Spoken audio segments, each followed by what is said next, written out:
ফাতেমা তনি পাঙ্গাস মাছ মুখী আফা শোয়েব ভাইকে ব্লেম করতেছে যে তনি সানভি যখন মাঝে মাঝে অষ্টগ্রাম ঘুরতে যেত বা কিশোরগঞ্জ ঘুরতে যেত তখন নাকি তাকে ব্যাড টাচ করা হতো, তার বাবার কাছে সে নিরাপদ না, সে তার মেয়েকে ইংলিশ মিডিয়াম স্কুলে পড়ায়, সে তার মেয়েকে উচ্চবিলাসী লাইফ দিয়েছে।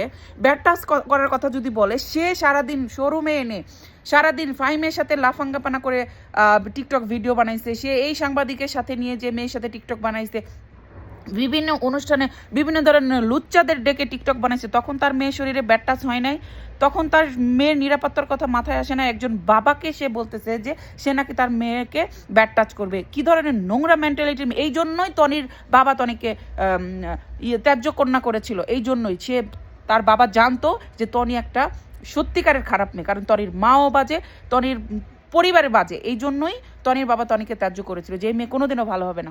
আজকে একটা চিঠি ভাইরাল হয়েছে শোয়েব ভাইয়ের, সেই চিঠিতে দেখবেন কিভাবে শোয়েব ভাইকে ভালোবাসি ভালোবাসি বলে লিখেছে। এই মহিলার মতো চাপাবাদ মিথ্যুক বাটপার মহিলার যদি বিচার এই দেশে না হয়, তাহলে আসলে মানুষের আইনের প্রতি আস্থা উঠে যাবে। আমরা শোয়েব ভাইকে বলতে চাই, আপনি স্ট্রং থাকুন, আপনি আইনের কাছে যান, আইন অবশ্যই আপনার মেয়েকে আপনার কাছে ফিরিয়ে দেবে। আর এই সানভিজ ভাই তনের মতো বাটপার অপরাধী মহিলাকে সাজার সম্মুখীন করবে। পুরো দেশ আপনার সাথে আছে, পুরো দেশের মানুষ আপনাকে সাপোর্ট দেবে।